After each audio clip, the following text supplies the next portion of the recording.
The story begins with a city on the edge of disaster, facing a lethal combination of incoming storms, catastrophic floods, and displaced sharks hunting human prey in the submerged streets. First, we meet Dakota. While at home on the phone, she hears news of a massive storm heading their way. Around town, panic sets in, shopkeepers hastily shutter their businesses, and residents pack up to evacuate. Dakota, however, walks out of her building looking eerily calm. When a worried neighbor urges her to flee, she flatly refuses.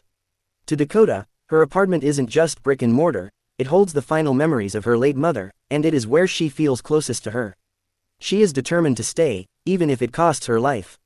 Meanwhile, near a local lake, we are introduced to Dee and her two brothers, the older brother, Ron, and the younger, Will. Their casual afternoon is interrupted by the arrival of their abusive stepfather, William. His harsh demeanor makes it instantly clear that he has no love for the three children, constantly scolding and mistreating them. The sinister motivation behind his behavior is a mystery left to unfold. Elsewhere, the film introduces its third central character, Lisa, a heavily pregnant woman driving home.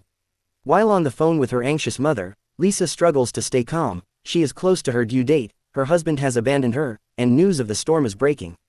When the bridge ahead is suddenly closed, panic takes over. Seeing crowds of fleeing people only worsens her anxiety, though she tries to reassure herself that it is just a passing shower. She couldn't be more wrong. At the Marine Biology Institute, a scientist named Edward is tracking ocean anomalies. When official reports confirm that a historic storm is about to submerge entire cities, a panicked Edward immediately calls Dakota. He reveals that she is his niece, his late sister's daughter, and begs her to leave. When Dakota still stubbornly refuses, Edward relents, saying, "Okay, stay at your mother's house. But if anything goes wrong, remember that I am coming to save you." When the storm finally hits, it unleashes severe winds and torrential rain, culminating in a worst-case scenario: the local dam fractures. Seawater violently surges into the city, swallowing streets, washing away vehicles, and obliterating structures in an instant. Lisa finds herself trapped on the road when a fallen tree blocks her path. A passing truck driver warns her to turn back, but seeing the floodwaters rushing toward them, Lisa decides to ram her car over the tree. She hits the gas but crashes directly into the trunk. While the fast-moving current sweeps the helpless truck driver away, Lisa's car floats down the street, colliding with another tree and pinning her inside. To make matters worse, the crashed truck was hauling raw meat, which spills into the floodwaters and creates a massive blood trail. Driven by their acute sense of smell, hungry sharks quickly follow the scent into the residential streets. Unaware of the impending danger, William and his wife are casually having a drink in their basement, completely confident that their home is safely waterproofed. At the same time, reporters swarm Edward's office demanding answers. Edward maintains that it is too early to predict the full scale of the disaster, but a reporter notes that the media is already sensationalizing the event, warning viewers that sharks will soon be swimming through the city streets. They have no idea their clickbait is about to become a grim reality. As the flood engulfs the town, the windows of Dakota's home shatter, sending water pouring inside. The deluge breaches William's basement as well. Realizing they are in deep trouble, Ron reminds William that they have life jackets stored out in the car. Outside, two rescue workers navigating the flooded streets by boat hear Lisa screaming for help. While one worker reassures the terrified, pregnant woman, he sends his partner back to grab a cutting tool. Suddenly, the water ripples, and the second worker is violently dragged under. When he surfaces, his hand has been severed. Before he can reach the boat, a shark breaches and drags him into the depths. Watching the horror unfold from her window, Dakota screams a warning, "There is a shark." Nearby, the dazed truck driver wakes up and forces his door open to escape, only to watch another civilian get devoured by the apex predators. Upon learning that the dam failed, Edward realizes Dakota is in mortal danger. Desperate for a way to reach her, he strikes a deal with the hovering news crew. If they transport him near Dakota's house, he will give them an exclusive, first-hand story.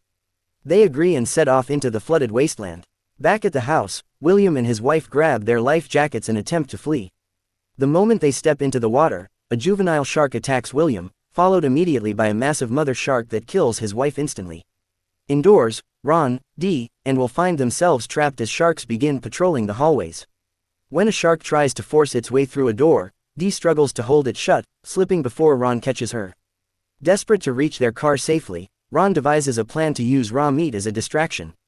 Because all the meat is kept in the basement refrigerator, they face a deadly gamble with a shark already swimming through the lower level.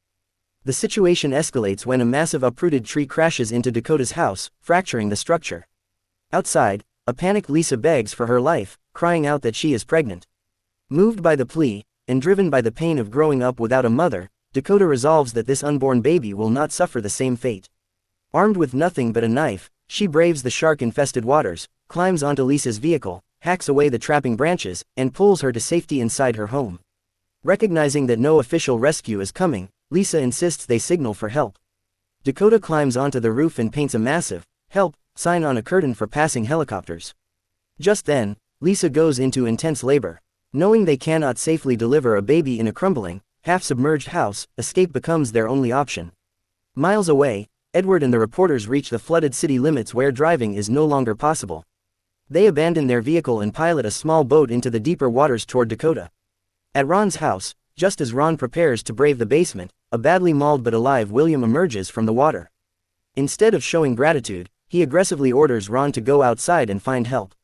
While searching for medical supplies to patch William up, Ron uncovers a hidden letter revealing that the government pays William $500 a month to care for them, money he kept for himself while starving the children. Realizing his secret is out, William attacks Ron. A fierce struggle ensues. Dee kicks her stepfather back into the water, where a waiting shark swiftly finishes him off. With the shark occupied, Ron dashes to the basement, retrieving both the meat and a stash of dynamite. They rig the meat with explosives and toss it to the shark. The beast swallows the bait whole, and a massive explosion destroys the predator, clearing a safe path for the siblings to swim to their car and escape.